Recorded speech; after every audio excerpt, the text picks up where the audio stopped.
பேசலாம். கடவுளை பொறுத்த வரைக்கும் இதுதான் உனக்கு என்னிடமிருந்து ஆசீர்வாதத்தை பெற்றுக்கொள்வதற்கு சிறந்த நேரம். இதுதான் இந்த நேரம், இதுதான் இந்த நொடி. கடவுள் நாமத்தில் நீங்கள் எங்கெல்லாம் உட்கார்ந்திருக்கிறீர்களோ, அது வசனம் கேட்பதற்கும் கடவுளை ஆராதிப்பதற்கும் புகழ்ந்து பாடுவதற்கும் நீங்கள் எங்கு உட்கார்ந்திருக்கிறீர்களோ அந்த கூட்டத்தில் கடவுள் கண்டிப்பாக இருப்பார். அப்போ இதுதான் சிறந்த நேரம். அந்த நம்பிக்கையில் இருங்கள். அதேபோல் கடவுளை உண்மையாக நீங்கள் அறிந்து கொண்டால், இது எல்லாரும் என்ன பிரச்சனைனா, இந்த இறைவார்த்தை என்ன? கடவுளின் மனது வார்த்தை. அது கடவுளை இறைவார்த்தை என்ன சொல்லுதுன்னா, இறைவார்த்தை மொத்தத்தில் நீங்க எடுத்து ஒரே ஒரு லைன்ல பார்த்தா அது என்ன வெளிப்படுத்துவதுன்னா, இயேசு கிறிஸ்து ஆர், அதான் தெரியும். அவர் மனது என்ன, அவர் ஆர், அவரை தெரிந்து கொள்ளணும். அது சாதாரண நம்ம புத்திக்கு அதெல்லாம் எத்தாது. அது ஒரு காலமும் நம்ம புத்தியிலிருந்து தெரியாது. ஒரு மனிதன் பேசுற வார்த்தையே நமக்கு அது எப்படி அவன் மனதுக்குள்ள எதை வைத்து அவன் பேசுகிறான்னு நம்மளால் கண்டுபிடிக்க முடியாது. ஒருத்தன் ஒரு விஷயத்தை, இந்த ஒரு இடத்துல ஒரு பொருள் இருக்கு, 5 மாங்காய் இருக்குன்னு வைங்க. ஒரு இடத்துல கொஞ்சம் மாங்காய் காணாமல் போயிடுச்சு. ஒரு இடத்துல ஒரு அம்மா குழந்தைய பார்த்து சொல்றாங்க, அவங்களுக்கு 2 குழந்தைங்க இருக்கு, 2-3 குழந்தை இருக்கு. அந்த கூட்டத்தில் சொல்றாங்க, ஒரு குழந்தைய பார்த்து சொல்றாங்க, நீ இந்த 5 மாங்காய் காணாமல் போனது எடுத்தேன்னு நான் சொல்லல. எடுத்தேன்னு நான் சொல்லல. அப்படின்னா என்ன? அதுல என்ன அர்த்தம்? நீ எடுக்கல. இன்னொன்னு இருக்கு, அதே வார்த்தைய, இந்த 5 மாங்காய் காணாமல் போனதை முதல்ல சொல்றது, இந்த 5 மாங்காய் காணாமல் போனதை நீ எடுக்கல, எடுத்தேன்னு நம்பல, நான் சொல்லல. ரெண்டாவது அதே லைனை, இந்த 5 மாங்காய் காணாமல் போன இந்த 5 மாங்காய் நீ எடுத்தேன்னு நான் சொல்லல. ஃபர்ஸ்ட் அர்த்தம் எப்படி எடுத்துக்கலாம்? நீ எடுத்தேன்னு நான் சொல்லல, நீ எடுத்தேன்னு நான் நம்பல, நீ எடுக்கல. இன்னொன்னு, 5 மாங்காவும் நீ எடுத்திருக்க மாட்ட, ஒருவேளை 1-2 நீ எடுத்திருக்கலாம். அவர் 3வது காணாம போன இந்த 5 மாங்காய் நீ எடுத்தேன்னு நம்பல, ஆனா எடுக்கணுங்கிற எண்ணம் உனக்கு இருந்துச்சு. இதுவும் மைண்டுக்குள்ள வச்சுக்கலாம், அப்படின்னு நினைச்சு சொல்லலாம். நான் சொன்ன உங்களுக்கு புரியுதா? 3 அர்த்தத்தை எடுத்துக்கலாம். ஒரே வார்த்தையை 3 அர்த்தமா எடுத்துக்கலாம். 5 மாங்காய் நீ எடுத்தேன்னு நான் நம்பல, அப்போ 3 பேர் இருக்கேங்க, அதில் 1 நீ எடுத்திருப்ப. ரெண்டாவது சொல்றதில்ல. 3வது 5 நீ எடுக்கலானே எடுத்திருப்ப, நீ வேணும்னா. அதுக்கு முன்னாடி இவங்க 2 பேரும் எடுத்து தின்னு போட்டாங்க. ஒரே அர்த்தத்தை இப்படி 3 விதமாக எடுக்கிற மாதிரி இதை இறைவார்த்தை, இதில் அம்மா என்ன அர்த்தத்தில் சொல்கிறாங்கன்னு அம்மாவுக்கு தான் தெரியும். குழந்தைங்க இந்த 3 அர்த்தமாக எடுத்துக்கலாம். இதில் ஏது சரிங்கிறது அம்மாவுக்கு தானே தெரியும். அம்மா வெளிப்படுத்தணும். நான் இந்த 3 அர்த்தத்தில் சொன்னேன். இதில் 3 அர்த்தம் உள்ளது. 1 நீ எடுக்கலை, 1 நீ 1-2 எடுத்திருக்க, 1 எடுக்கிறக்கு ஒரு எண்ணம் உனக்கு இருந்துச்சு, உனக்கு சான்ஸ் கிடைக்கல, அதான் நீ எடுக்கல. புரியுதா நான் சொன்ன? புரியுதா? அதே போல் இந்த இறைவார்த்தை எழுதுனது பரிசுத்தாவி. இது பரிசுத்தாவி வெளிப்படுத்தலேனால் நமக்கு ஒரு காலம் இதோட அர்த்தம் புரியாது. பரிசுத்தாவி தான் இயேசு ஆறுன்னு வெளிப்படுத்தணும். நான் சொல்கிறேன், உங்களுக்கு புரியுதா? நம்ம இதை பரிசுத்தாவி இல்லாமல் இந்த புத்தியால் இந்த 1/2 மணி நேரம் பைபிள் வாசிக்கிறோம்னு சொல்லி வாசித்து பரிசுத்தாவியின் நிறைவு இல்லாமல் ஒரு காலமும் உங்களுக்கு இயேசுவை புரிந்து கொள்ள முடியாது. இயேசுவை புரிந்து கொள்ள முடியாது. அது யோவான் 8வது அதிகாரம் 24வது வசனம். ஆகவே தான் நீங்கள் பாவிகளாகவே சாவீர்கள் என்று உங்களிடம் சொன்னேன். இருக்கிறவர் நானே என்பதை நீங்கள் நம்பாவிடில் நீங்கள் பாவிகளாய் சாவீர்கள் என்றார். நான் யாருன்னு நீங்கள் நம்பாவிட்டால் இருக்கிறவன் நானே.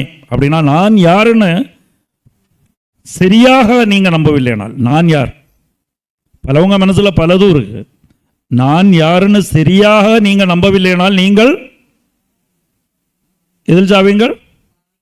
பாவிகளாக சாவீங்கள், வியாதியால் சாவீங்கள், அமைதி இல்லாமல் சாவீங்கள். இது எல்லாமே அதில் வரும். மகிழ்ச்சி இல்லாமல் சாவீங்கள், வறுமையில் சாவீங்கள், பிரைஸ் தி லார்ட், பற்றாக்குறையில் சாவீர்கள், பிரைஸ் தி லார்ட். அப்ப இந்த வியாதி, பற்றாக்குறை, வறுமை, அமைதி இல்லாத நிலை, சண்டை சச்சரவு, அன்பில்லாத நிலை குடும்பத்துக்குள், இதுக்கு காரணம் நான் யாருன்னு நீங்கள் சரியாக நம்பவில்லை. Price the Lord. இந்த 3 காரணம் நான் சொன்ன மாதிரி ஏதோ ஒன்றத்தை நீங்கள் எடுத்து வச்சிருக்கீங்க. பரிசுத்தாவி சொல்றது இயேசு இதுதான், இவர்தான் இயேசு. ஆனால் நம்ம எடுத்திருக்கிறது நம்ம புத்தியில் இயேசு அது இல்லை. எனக்கு இந்த சூப்பர் மார்க்கெட்டில் பொருள் வாங்குற மாதிரி கேட்குறதெல்லாம் தர்றவர் இயேசு. எத்தனையோ கடவுள் இருக்குது, அதுலேயும் கொஞ்சம் அடியெல்லாம் நமக்காக வாங்கி சிலுவையில் பட்டு அப்புறம் கடவுளாக மாறி இருக்கார். ஒரு வேளை உயர்த்திருந்துருச்சு, கொஞ்சம் கடவுளாக இருக்கார். Price the Lord. நம்ம 10 தடவை கூப்பிட்டா ஒரு தடவை ஒரு வேளை காது கேட்கும் அவருக்கு. அதனால் கூப்பிட்டுட்டே இருக்கலாம். பாக்கிய நேரம்லாம் காது கேட்காது, ஏதாவது ஒரு நேரத்தில் காது கேட்குச்சுன்னா லக்கில் அப்போ கூப்பிட்டுக்கலாம். Price the Lord. இதெல்லாம் நிறைய பேர் அப்படி புரிஞ்சு வச்சுருக்காங்க. பரிசுத்தாவி அது இல்லை சொல்ல வந்தது இயேசுவை பற்றி. எத்தனையோ கடவுள், அவர் ஒரு சின்ன குட்டி கடவுள். Price the Lord. நிறைய பேருக்கு அப்படியும் இருக்குது. அப்போ இதுதான் என்னென்னா நம்பிக்கை எப்படி எடுத்திருக்காங்கன்ற விஷயம். மதா மேலே நம்பிக்கை இருக்குது, இயேசு மேலே நம்பிக்கை இருக்குது. அப்போ எப்படின்னா இது ஒரு குட்டி கடவுள் எங்கேயோ இருக்கார். ஆனால் அவங்க நம்பிக்கை இந்த குட்டி கடவுள் என்ன செய்வார்னா, ஒரு தேவை அந்த கடவுள் எல்லாம் இவங்களோட பெரிய கடவுள் எல்லாம் செய்யாத போது இந்த குட்டி கடவுள்கிட்ட போய் கேட்டால் பை சான்ஸ் கிடச்சா எங்காச்சும் ஒழிச்சு வச்சுருப்பார், அவர் எடுத்து கொடுப்பார்.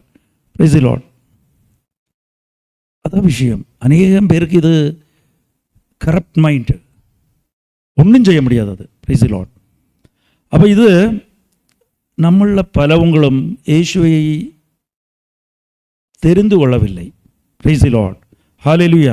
அப்போ இதில் கடவுள் யோவான் 8:24 சொல்கிறார், நான் யாரோ, நான் எவனாக இருக்கிறோனோ அந்த கடவுளை என்னை நீ அதுபோல் நம்பவில்லைனால் நீ பாவத்தில் மரிக்குவாய்.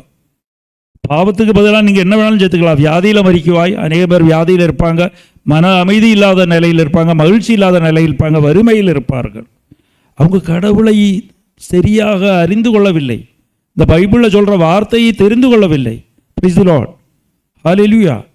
அவங்களை பொறுத்த வரைக்கும் திருப்பலி என்னன்னு தெரியாது. திருப்பலியை விட பெருசு ஒருத்தன் இந்த செய்வனை செய்வது தான் பெருசு. Price the Lord. அப்போ இந்த மாதிரி நம்பிக்கை அதிகம். நம்பிக்கை எப்படின்னா அந்த தப்பான அர்த்தம் புரிந்து கொள்வார்கள். நான் யாருங்கிறது, நான் எப்படி இருக்கிறனோ அப்படியே நீங்கள் என்னை நம்பாவிட்டால் நீங்கள் பாவத்தில் மரிப்பீர்கள். அது 8:32 வாசிங்க. யோவான் 8:32. உண்மையை அறிந்தவர்களாயும் இருப்பீர்கள், உண்மை உங்களுக்கு விடுதலை அளிக்கும். உண்மை உங்களுக்கு விடுதல் தரும். அப்போ உண்மையில் இருக்கும்போது நீங்கள் ஆரோக்கியமாக இருப்பீர்கள், விடுதல், ஆரோக்கியமாக இருப்பீர்கள், மன அமைதியோடு இருப்பீர்கள். உண்மை உங்களுக்கு தெரியும் போது. உண்மை தெரியாதனால்தான் நீங்கள் பாவத்தில் மரிப்பீர்கள், பாவத்தில் இருக்கிறீர்கள், வியாதியில் இருக்கிறீர்கள், கடனில் இருக்கிறீர்கள், அதேபோல் வறுமையில் இருக்கிறீர்கள், அமைதி இல்லாத நிலையில் இருக்கிறீர்கள், சங்கடத்தில் இருக்கிறீர்கள். உண்மை உங்களுக்கு விடுதல் தரும்னு சொல்லும்போது, உண்மை தெரியும் போது நீங்கள் ஆரோக்கியமாக இருப்பீர்கள், செல்வம் உள்ளவர்களாய் இருப்பீர்கள், அமைதி உள்ளவர்களாய் இருப்பீர்கள், எப்போதும் மகிழ்ச்சியில் இருப்பீர்கள். Price the Lord. இதுதான் வித்தியாசம். அப்போ இதில் என்ன வித்தியாசம்னா, இயேசுவை நீங்கள் எப்படி அறிந்திருக்கிறீர்கள் அது இந்த புத்தியால் இந்த வாசகம் வாசித்தால் ஒரு காலம் இயேசுவை அறிய முடியாது. அதனால்தான் மத்தேயு 16வது அதிகாரம் 13 வாசிங்கள். இயேசு பிலிப்பு செசரியா பகுதிக்கு சென்றார். அவர் தம் சீடரை நோக்கி, மானிட மகன் யார் என்று மக்கள் சொல்கிறார்கள் என்று கேட்டார். Praise the Lord. Praise the Lord. இயேசு உண்மையாக சீடர்களுக்கு தன்னை அறியப்படுத்தணும், இல்லைன்னா அவங்கள் பாவத்தில் மரிக்குவார்கள். அதனால் இயேசு கிறிஸ்து என்ன செய்தார்னா, சிசிரியா பகுதின்னு சொல்லும்போது சிசிரியா பகுதியில் யூதர் இல்லை, புறையினத்தார் ஒரு பகுதி அது. Praise the Lord. அப்போ அங்கே போகும்போது தைரியமாக சீடர்கள் பேச முடியாது. அதனால் சீடர்களை ஆள்கூட்டத்திலிருந்து தனியாக கொண்டு போய் இயேசு கிறிஸ்து ஒரு டெக்னிக் சொல்லுவார். ஏன்னா இவங்ககிட்ட நீங்கள் நான் யாருன்னு சொல்கிறீங்கன்னு சொன்னால் இவங்களோட அபிப்பிராயத்தை சொல்லுவாங்க, அப்புறம் வேணால் சொல்லுவாங்க ஜனங்களை தான் அப்படி சொன்னாங்கன்னு.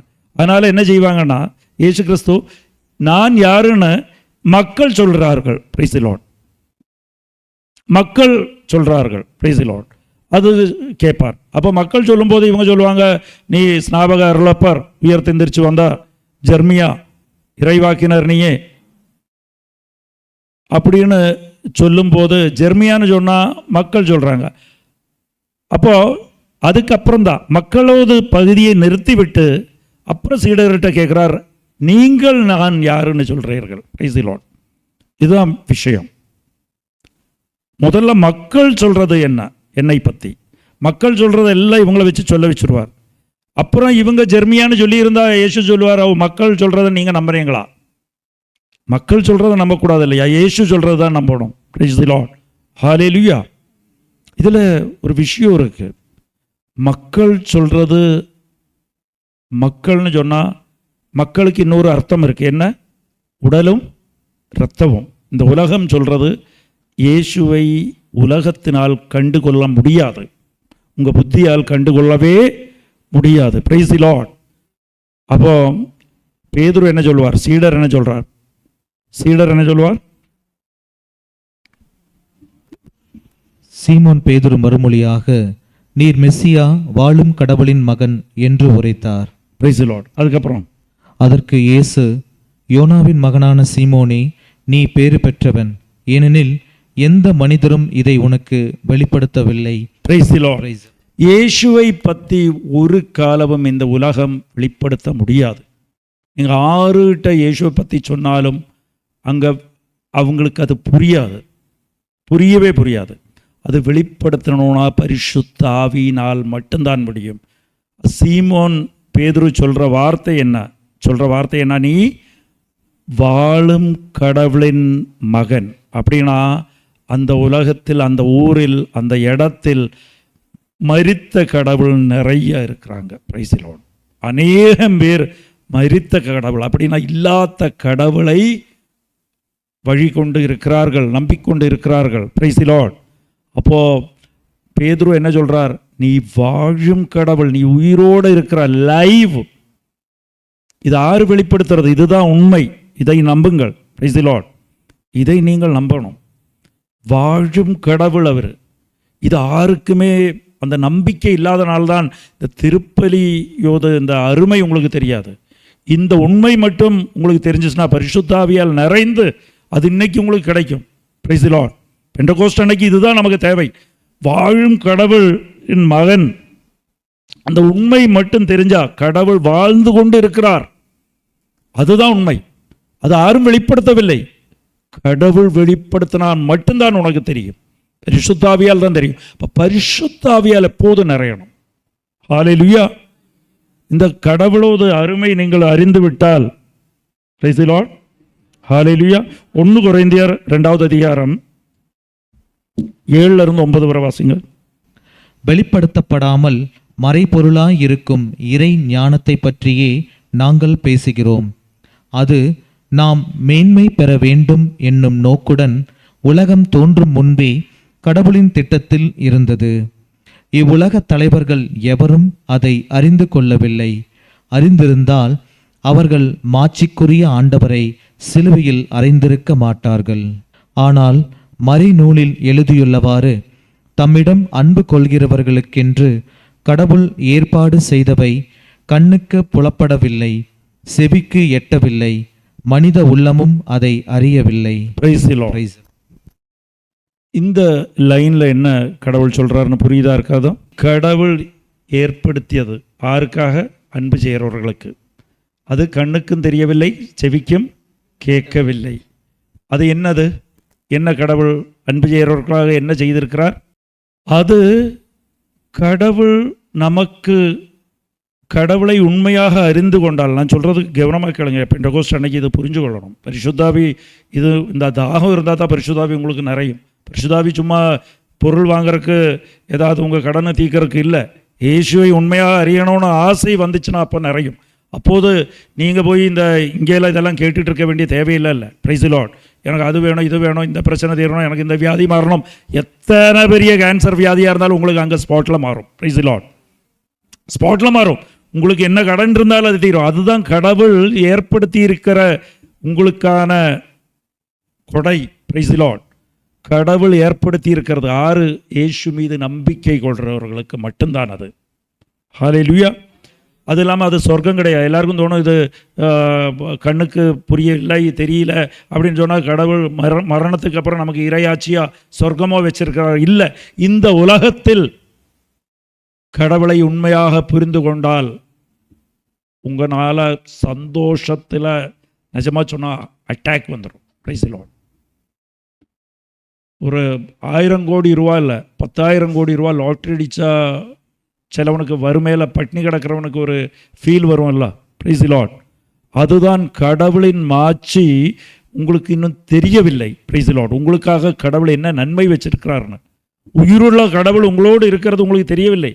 அதனால தான் இந்த திருப்பலிக்கு நம்ம திருப்பலி அப்பத்தை வாங்கும்போது யாருக்கும் மகிழ்ச்சி இல்லை. Price the Lord. இந்த உலகை படைத்த கடவுள் நமக்குள் வர்றார். இந்த 2 செகண்டில் வரப்போகிறார், 1 செகண்டில் வரப்போகிறார். இப்போ கடவுளும் நானும் உண்டாகி விட்டோம். கடவுள் எனக்குள் இருக்கிறார், எனக்கு ஒரு குறைவும் இல்லை. Price the Lord. அது தெரியாதனால தான், இந்த அர்த்தம் புரியாதனால தான் அந்த மகிழ்ச்சியை உங்களால் அனுபவிக்க முடியவில்லை. Price the Lord. அதனால தான் நிறைய பேருக்கு இந்த பரிசுத்தாவி வந்தாலும் அது தெரியாது. பரிசுத்தாவி வரும்போது பரிசுத்தாவியை தாய்க்கணும். பரிசுத்தாவியே இனி எனக்கு வேணும், அது கூப்பிடணும், கடவுள்கிட்ட கேட்கணும். எதுக்காக? முழுமையாக நான் இயேசுவை அறிந்து கொள்வதற்காக. இயேசு எனக்காக அன்பு செய்கிற எனக்காக செய்த கொடையை, நன்மையை நான் அறிந்து கொள்ளணும். Praise the Lord. ஹல்லேலூயா. அதுதான் உண்மையான பெண்டகோஸ்ட். பெண்டகோஸ்ட் அன்னைக்கு பரிசுத்தாவி உங்களுக்கு கிடைக்கணும்னால் நீங்கள் அறிந்து கொள்ளணும், அதுக்காக தாகிக்கணும். Price the Lord. அதனால தான் இயேசு, நான் சொன்னேன்ல, இந்த பைபிள்லையோ புத்தியிலையோ கடவுள் அடுத்தவங்க சொல்கிற சாட்சியம் கேட்டோ, ஓ அவங்களுக்கு காலு சரியாயிருச்சு, அவங்க கடந்து இருந்துச்சு, அவங்க ஒரு வீடு வச்சாங்க, அதுதான் கடவுள். நானும் இதே மாதிரி ஜபிச்சா, இந்த இடத்துக்கு போய் ஜபிச்சா, இத்தனை காலம் ஜபிச்சா எனக்கு இது கிடைக்கும். நோ. Price the Lord. அதுதான் நிறைய பேர் செஞ்சுக்கிட்டு இருக்காங்க. நிறைய பேர் என்னென்னா பொருள் கிடைக்கிறதுக்காக எப்படியாவது கடவுள்கிட்ட கேட்டு, கடவுள் பொருள் தர்றவர், கடவுளை நம்பினா நமக்கு ஒரு குறைவும் இருக்காது, அதுதான் சொல்லுவாங்க. Price the Lord. ஒரு குறைவு அப்படின்னா குறைவு, அது அவங்க நோக்கம். Price the Lord. கடவுள் அது ஆறு. என்னுடைய அப்பா, என்னுடைய அம்மா, உயிரும் வாழும் கடவுள். நீ அபிஷேகம் செய்யப்பட்டவன். Price the Lord. மெஸ்ஸியானி. அதை தெரிந்து கொள்ளணும். அது வேற யாரும் இந்த உடல், இந்த இரத்தம் தெரியப்படுத்தாது. இது கடவுள் பரிசுத்த ஆவிதான் உனக்கு தெரியப்படுத்தும். Price the Lord. அப்போ அந்த பரிசுத்த ஆவி நமக்கு பெண்டகோஸ்ட் அன்னைக்கு எதுக்கு வேணும்? கடவுள் அதுதான் 8:24 சொல்கிறபடி, நானாகவே என்னை நம்பவில்லைனால் நீ பாவத்தில் மரிப்பாய். உன் பாவம்னு சொல்கிறது என்னெல்லாம், பாவத்தோது பலன்கள் என்னெல்லாம்? வியாதியில் மரிப்பாய், மகிழ்ச்சி இல்லாமையில் மரிப்பாய், சங்கடத்தில் மரிப்பாய், வறுமையில் மரிப்பாய், பற்றாக்குறையில் மரிப்பாய். Price the Lord. அப்போது உண்மை உன்னை விடுதல் செய்யும். 8:32. அந்த உண்மை என்ன? பரிசுத்த ஆவி. Price the Lord. பரிசுத்த ஆவியை அதுக்காகத்தான் கேட்கணும். என் ஆண்டவர் எப்படியோ அப்படியே நான் நம்பணும். Praise the Lord. ஹல்லேலூயா. அதுக்காக பரிசுத்த ஆவியை நீங்கள் கேளுங்கள். அது கேட்கும்போது நீங்கள் ஒரு காலமும் உங்களுக்கு ஒரு குறைவு இருக்காது. உங்களுக்கு நீங்கள் கேட்குறதுக்கு முன்னாடியே பாக்கெட் காலியாக இருந்தால், அப்புறம் இயேசுவை நம்பும்போது பாக்கெட்டில் கைவிட்டு பார்க்கும்போது உங்களுக்கு என்ன தேவையோ அதெல்லாம் இருக்கும் அதுக்குள்ள. Price the Lord. நீங்கள் கேட்க வேண்டிய தேவையில்லை. எங்கே போனாலும் ஃப்ரீ, ரொம்ப ஃப்ரீயாக இருப்போம். ஃப்ரீ. அந்த வாழ்க்கை, அது சொர்க்கங்கிறது இங்கே தான். உங்களுக்கு அது அது அனுபவிச்சு போகணும். இத்தனை பேர் அனுபவிச்சுட்டா போதும். இந்த உண்மை தெரிஞ்சால் போதும். இயேசு ஆறுன்னு தெரியணும், அவ்வளோதான். அதனால தான் அது 1 கொரிந்தியர் 2வது அதிகாரம் 7-9 அது சொல்லுது. உங்கள் கண்களுக்கு அது தெரியாது, செவிக்கும் அது கேட்காது, நான் உங்களுக்கு செய்கிற நன்மைகள், என்னால் உங்களுக்கு கிடைக்க போகிற நன்மைகள், இந்த சாக்ரமெண்டோட நன்மைகள் யாருக்கும் தெரியாது. இங்கே இப்போ ஃபாதர்கிட்ட போய் நம்ம பாவ சங்கீர்த்தனம் கேட்டோம். அது ஒரு நன்மை தெரியாதனால தான் அது சந்தோஷம் இல்லை. நீங்கள் ஃப்ரீ. அதை நான் போய் பாவ சங்கீர்த்தனம் பண்ணால் நான் டோட்டலி ஃப்ரீ ஆகிட்டேன். Price the Lord. எனக்கு ஒரு அடிமைத்தனம் இல்லை. நான் ஃப்ரீ மேன். எனக்கு ஒரு குறையும் வராது. ஒரு காலமும் நான் பட்டினி கிடக்க மாட்டேன். என் கடவுள் அதுதான். என் கடவுளின் வாக்கு தத்துவம் அதுதான்.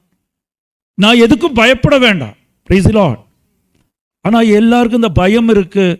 எப்போதும் பயம், எப்போதும் நான் சொன்னல அதுதான். இந்த ஒவ்வொரு விஷயத்துக்கு வீடு பிரச்சனையாக இருக்குமா, ஆராய்ச்சி என்னாச்சும் செஞ்சுட்டாங்களா, எனக்கு முன்னோர்களின் சாபம் இருக்கா, இதுக்கெல்லாம் காரணம் கடவுள் யாரோ அவனை அதேபடிக்கு அறியவில்லை.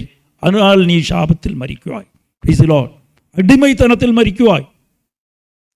ஹல்லேலூயா. அதனால தான் அடிமைத்தனம். ஏதோது அடிமைத்தனம்? பயத்தோது அடிமைத்தனம், வியாதியின் அடிமைத்தனம், சங்கடத்தின் அடிமைத்தனம். Price the Lord. அமைதி இல்லாமை ஒரு அடிமைத்தனம். அதிலே நீ வாழ்ந்து கொண்டிருப்பாய். அது கடவுளை உண்மையாக அறிந்து கொள்ளாதனால்தான். Price the Lord. அது கடவுளை உண்மையாக அறியணும்னால் பரிசுத்த ஆவிதான் தேவை. பேதுருவுக்கு, சீடர்கள் ஜனங்கள் எல்லாரும் சொன்னது என்ன? அதுக்கு வேறுபட்டு தான் சீடர் சொன்னார். அது இயேசு கிறிஸ்து சொல்ல வச்சது. பரிசுத்த ஆவியை ஏற்கனவே கொடுத்து சொல்ல வச்சது அங்கே. Price the Lord. இல்லைன்னா ஒரு காலமும் பேதுருவும் சொல்லியிருக்க மாட்டா அப்படி. Price the Lord. நீ வாழும் கடவுளின் ஒரே மகன் அப்படின்னா நீ வாழ்ந்து கொண்டு இருக்கிறாய். Price the Lord. அங்கே மரிப்பில்லை, அங்கே இறப்பு இல்லை. கடவுளிடம் எது கேட்டாலும் நோ கிடையாது, இல்லாய்மை இல்லை. Price the Lord. அந்த இடத்தில் நிறைவு தான் உண்டாகும். உன் குடும்பத்தில் ஒரு பூஜ்யம் கிடையாது. Price the Lord. பற்றாக்குறை இல்லை. Price the Lord. மகிழ்ச்சி மட்டுமே உண்டாகும். அது நீ இயேசுவை முழுமையாக உண்மையாக அறிந்து கொள்ளாத நாள்தான் உனக்கு இந்த வேற விதமான எதிர்முறையான அனுபவங்கள் உன் வாழ்க்கையில் உள்ளது. Praise the Lord. ஹல்லேலூயா. பரிசுத்த ஆவியை நம்ம எதுக்காக விரும்பணும்? அதை தாகிக்கிறது, பரிசுத்த ஆவியை தாகிக்கிறது எதுக்காக இருக்கணும்? இயேசு ஆறுங்கிறது அப்படியே தெரிந்து கொள்ளது. அதுக்கு எப்படி பரிசுத்த ஆவியை நம்ம பெற்றுக்கொள்ளலாம்? அது பச்சாத்தபிக்கணும். Price the Lord. பரிசுத்த ஆவி அப்போ ஜபிக்கிறதுக்கு முன்னாடி, கடவுளிடம் ஏதாவது கேட்கறதுக்கு முன்னாடி நீ பச்சாத்தபிக்கணும். திருத்தூதர் பணிகள் 2வது அதிகாரம் 38 அதுதான் சொல்லுது. நீ பச்சாத்தபிக்கும் போது பரிசுத்த ஆவியின் நிறைவு உனக்கு கிடைக்கும். பரிசுத்த ஆவி உனக்கு வெளிப்படுத்தி தருவார். அந்த பரிசுத்த ஆவியின் பச்சாத்தபித்து பரிசுத்த ஆவியிடம் கேட்கணும், எனக்கு இயேசுவை வெளிப்படுத்தி தாரும் பரிசுத்த ஆவியே. Praise the Lord. எனக்கு உண்மையான இயேசுவை, இயேசு எப்படியோ அப்படியே அவரை வெளிப்படுத்தி தாரும். Praise the Lord. அப்படி வரும்போது உங்களுக்கு மகிழ்ச்சி நிறையும். Praise the Lord. இயேசு கூட இருக்கிறான்னு சொல்லும்போது மகிழ்ச்சி அப்படியே நிறையும். Praise the Lord. ஹல்லேலூயா. நீங்கள் கஷ்டப்பட்டு தனியாக இருக்கும்போது இந்த இங்கே இந்தியன் பிரசிடெண்டா இல்லைனா இந்தியன் பிரைம் மினிஸ்டர் வந்துட்டு காரில் போயிட்டுருக்காரு, வந்து உங்களை அப்படியே கட்டிப்பிடிச்சு, நான் உன்னை விட்டு போக மாட்டேன், நீ என் கூட தான் இருக்குவேன், நான் உங்க கூட தான் இருப்பேன், உனக்கு இனிமேல் ஒரு கஷ்டமும் இல்லை அப்படின்னு ஒரு வாக்கு கொடுத்தா ஒரு மகிழ்ச்சி இருக்குமா? அவர் சொல்லும்போதே அவ்வளவு மகிழ்ச்சி வரும்போது படைத்த கடவுள் அந்த வாக்கு தத்துவத்தை கொடுத்திருக்கிறார். நான் உன்னை விட்டு போக மாட்டேன். எதுக்கு நீ சங்கடப்படாதே, எதை உண்ணுவதை எதை குடிப்பதுன்னு நீ சங்கடப்படாதே, நிறைவாக கொடுப்பதுக்கு தான் நான் வந்திருக்கிறேன். அப்போதும் அது அப்படி இருந்தும் நீ சங்கடத்திலேயும் அந்த அமைதி இல்லாத நிலையிலையும் குறைவிலையும் வியாதியிலையும் வாழ்ந்து கொண்டு இருப்பதற்கு காரணம் இயேசு எப்படியோ அப்படி நீ நம்பவில்லை, நீ புத்தியால் நம்பி இருக்கிறாய். Price the Lord. அப்படின்னா இரத்தத்தாலும் சதையாலும் நீ நம்பிக்கை வைத்திருக்கிறார், ஆவியால் நம்பிக்கை வைக்கவில்லை. Praise the Lord. அதுக்கான உதாரணம் தான் நான் சொன்னேன். ஒரே வார்த்தை ஒரு தாய் ஒரு குழந்தையிடம் ஒரே வார்த்தை சொல்லும்போது அதுக்கு 3 அர்த்தம் உள்ளது. அதில் ஏதாவது ஒரு அர்த்தத்தை அந்த குழந்தையை எடுத்துக்கிடும். Praise the Lord. ஆனால் தாயின் மனதில் அது என்ன அர்த்தங்கிறது தாய்க்கு மட்டும்தான் தெரியும். அதேபோல் பரிசுத்தாவி இந்த வசனத்தை இயேசு ஆறுன்னு சொல்லி இருக்கிறது. வசனம் மொத்தம் வசனத்தை புரிந்து கொண்டால் இயேசுவை புரிந்து கொள்ள முடியும். வசனத்தில் சொல்லி இருக்கிறது இயேசு ஆறுங்கிறது அது பரிசுத்தாவிக்கு தான் தெரியும். நீங்களா உங்கள் புத்தியில் இதுதான் இயேசுன்னு எடுத்துக்கொள்கிறீர்கள், வார்த்தையை தவறாக புரிந்து கொண்டு எடுத்துக்கொள்கிறீர்கள். இயேசு வியாதி நீக்கிறவர், அவர் சிலுவையில் அடையப்பட்டவர், எதுக்கு பயந்து ஓடுவர். நிறைய பேர் அப்படியெல்லாம் சொல்லுவாங்க. Praise the Lord. அதே மாதிரி நிறைய தடவை இயேசுடன் கேட்கணும், அதெல்லாம் இல்லை. Praise the Lord. பரிசுத்தாவியின் நிறைவு வரும்போது பரிசுத்தாவி வெளிப்படுத்தி தருவார். நான் இயேசுவை பற்றி உண்மையாக இதைத்தான் சொல்லி இருந்தேன், அதைத்தான் நீ புரிந்து கொள்ளணும். அந்த உண்மையை தெரியும் போது நீ பாவத்தில் மரிக்க மாட்டாய். Praise the Lord. வியாதியில் மரிக்க மாட்டாய், அதேபோல் நீ சங்கடத்தில் மரிக்க மாட்டாய், அமைதி இல்லாமல் மரிக்க மாட்டாய், பற்றாக்குறையில் மரிக்க மாட்டாய், வறுமையில் மரிக்க மாட்டாய். Praise the Lord. அது உண்மையாக இயேசுவை தெரிந்து கொள்ளணும். ஹல்லேலூயா.